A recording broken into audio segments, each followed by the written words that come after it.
Buenas a todos. En la clase de hoy vamos a estar hablando acerca de el tercer sistema de nutrición. En este caso vamos a referirnos al sistema circulatorio.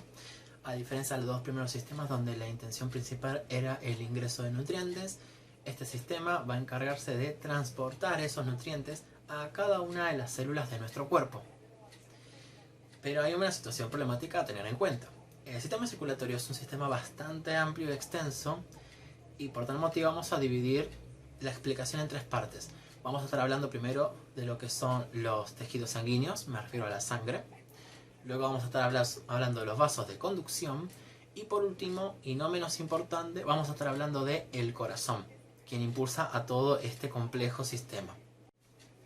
Dato importante a tener en cuenta con respecto a la clase de hoy, que durante la explicación van a aparecer una serie de imágenes de una serie animada, que la empecé a usar hace muy poco tiempo y la verdad ha tenido muy buenos resultados con mis alumnos porque han entendido y comprendido mucho más este sistema que es tan complejo. Así que bueno, los invito de paso a verlo, pondré el nombre en la descripción y espero que os guste. Mucha suerte y empecemos la clase. Para iniciar vamos a hablar acerca de lo que es la sangre. La sangre es un tejido conectivo cuya función es conectar y transportar desechos, hormonas, anticuerpos y oxígeno. Mantiene el calor corporal al mantenerse activo de forma constante en el cuerpo y mantiene la osmorregulación, o también conocido como el equilibrio hídrico. La sangre está compuesta por 4 componentes principales. El primero de ellos es el plasma sanguíneo, que es mayoritariamente agua, forma un 55 a 60% de la sangre. Y está formado también por proteínas, hormonas, sales, vitaminas y anticuerpos que están disueltos en él. Continuando, vamos a explicar lo que son los glóbulos rojos o eritrocitos.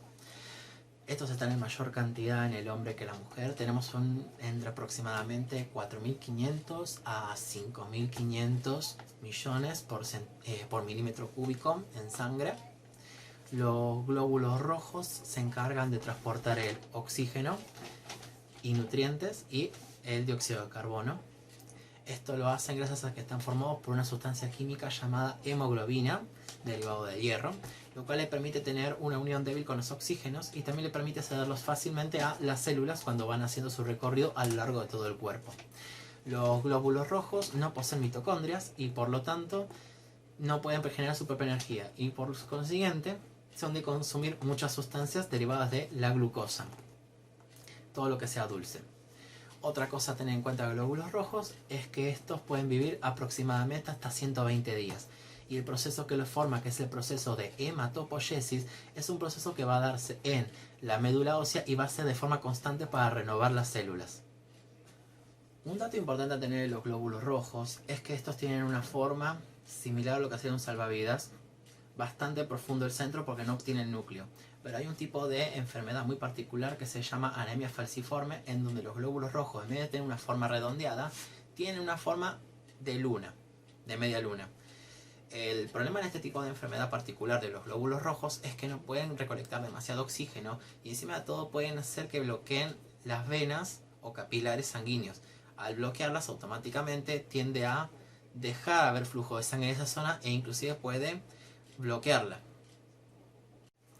Continuando con la explicación, vamos a estar hablando de los glóbulos blancos, también conocidos como los leucocitos. Estos se encargan principalmente de la defensa del organismo. Se clasifican en 5 tipos principales, que son los neutrófilos, que se encargan de lo que es la fagocitosis.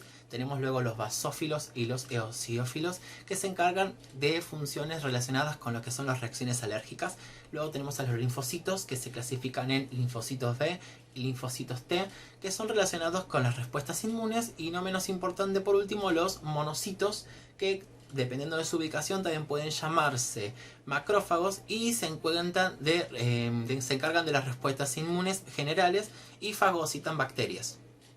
Se tiene en cuenta que la proporción mínima que se tiene que encontrar en el cuerpo es entre 6.000 a 9.000 cada milímetro cúbico de sangre, pero si se encuentra una mayor cantidad significa que hay una posible infección.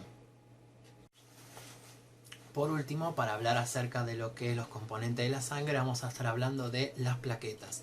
Las plaquetas, a diferencia de los grupos anteriores, no son células, sino que son fragmentos celulares de una célula mucho más grande llamada megacariocitos. Estas, al romperse lo que sería la membrana, liberan unas pequeñas piezas, que estos justamente son las plaquetas, también conocidos como trombocitos.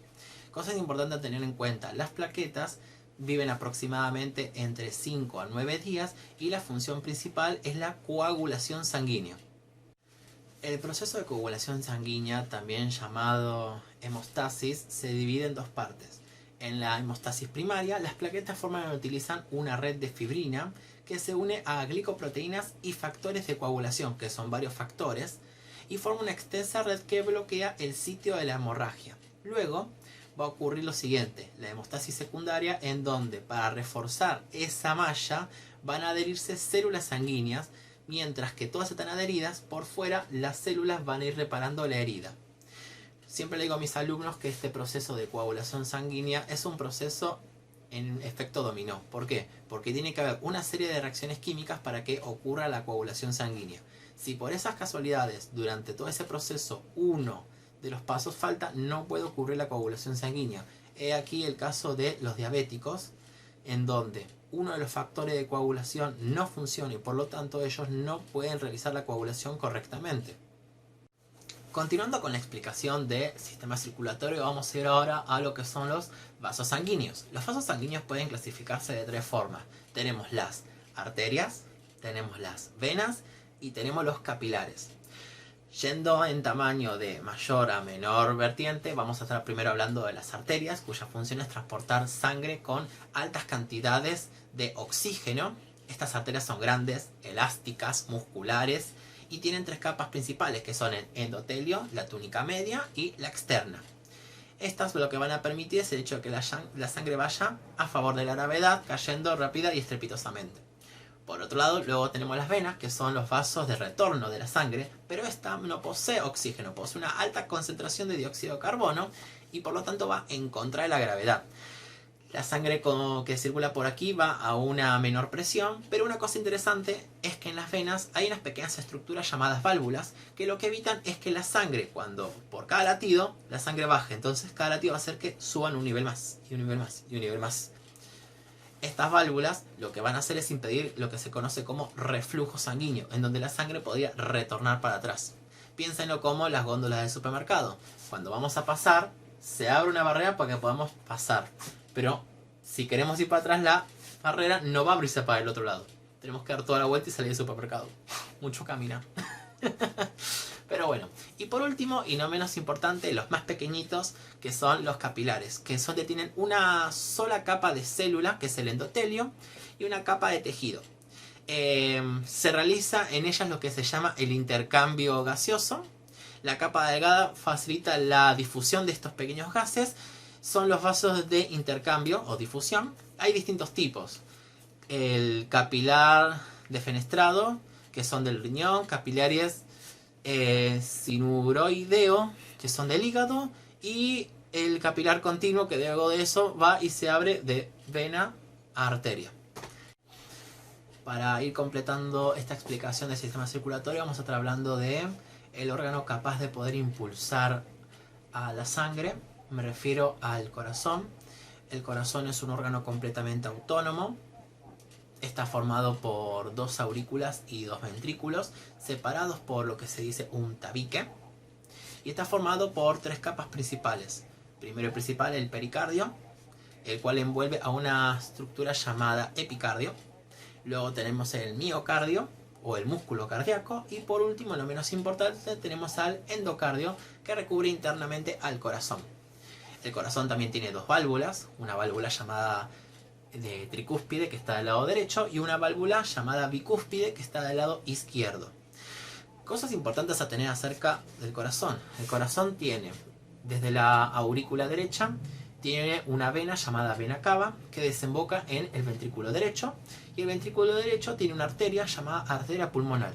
Una vez que la sangre va por la arteria pulmonar hasta los pulmones, en los pulmones va a ocurrir el proceso de hematosis. El proceso de hematosis es el proceso que habíamos hablado, que permitía el intercambio de gases. Una vez que la sangre se ha oxigenado, luego de eso va a ir por las venas pulmonares hasta la aurícula izquierda. de la aurícula izquierda va a ir al ventrículo derecho, y del ventrículo derecho va a ir directamente por la arteria aorta a todo el cuerpo. Tal distribución de la sangre va a ocurrir a partir de el nombramiento de dos circuitos, circuito menor y circuito mayor. El circuito menor, que va a ser a partir del ventrículo derecho, arteria pulmonar. En la arteria pulmonar, es que llega a los pulmones, va a ocurrir el intercambio gaseoso pulmonar, y luego va a descender por la vena pulmonar hasta la aurícula izquierda. Ese es el circuito menor. Por otro lado, el circuito mayor se refiere a el que inicia en el ventrículo izquierdo, luego va por la arteria aorta, luego va a viajar por todo el cuerpo, donde va a ocurrir intercambio gaseoso corporal, y luego que ya todo el oxígeno ha sido entregado al cuerpo, la sangre con alto nivel de carbono va a volver por las venas cavas superior e inferior hasta la aurícula derecha. De esa forma van a ocurrir los dos circuitos que van a permitir que ocurra esto de la sangre. Cosas a tener en cuenta con respecto a esto es que el corazón va a realizar una serie de movimientos. Estos movimientos son los movimientos de sístole y diástole. El movimiento de sístole lo que va a permitir es la compresión del corazón, mientras que los movimientos de diástole van a permitirle que se abra. De esta forma, el movimiento constante del corazón es una bomba. Entonces lo que va a permitir es la circulación de la sangre. Por un lado tenemos la sístole auricular, donde la sangre cae a través de las válvulas, la sístole ventricular, donde las válvulas quedan cerradas, y la diástole, donde el corazón se llena nuevamente de sangre. Técnicamente ese es todo el procesamiento. Para cumplir su función correctamente, el corazón tiene lo que se llamaría marcapasos naturales. Uno que se llama nodo sinoauricular, que lo que va a permitir es que el corazón realice las sístoles correctamente. Y por otro lado va a tener otro nodo que se llama haz de His, que se van a llamar sístoles ventriculares. Entre ambas lo que van a permitir es que el corazón vaya latiendo, y de esta forma van a permitir el movimiento del mismo. Antes de finalizar, una serie de cuestiones que hay que tener en cuenta. Primero y principal, que la circulación tiene que cumplir con 5 características básicas. La primera es que esta circulación siempre es cerrada, porque nunca sale de los vasos de la sangre.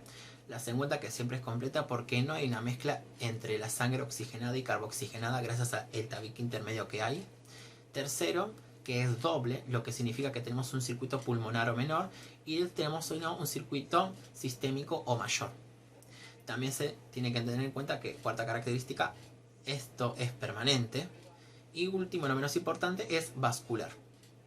Eso con respecto a lo que es la circulación en general. Esas son las cuestiones que se deben tener en cuenta al momento de estudiar esto. Y también se tiene que tener en cuenta que para estudiar estos sistemas se tiene que estudiar en un conjunto y no como una serie de conceptos todos separados. Bueno, hasta acá hemos terminado y bueno, hasta luego.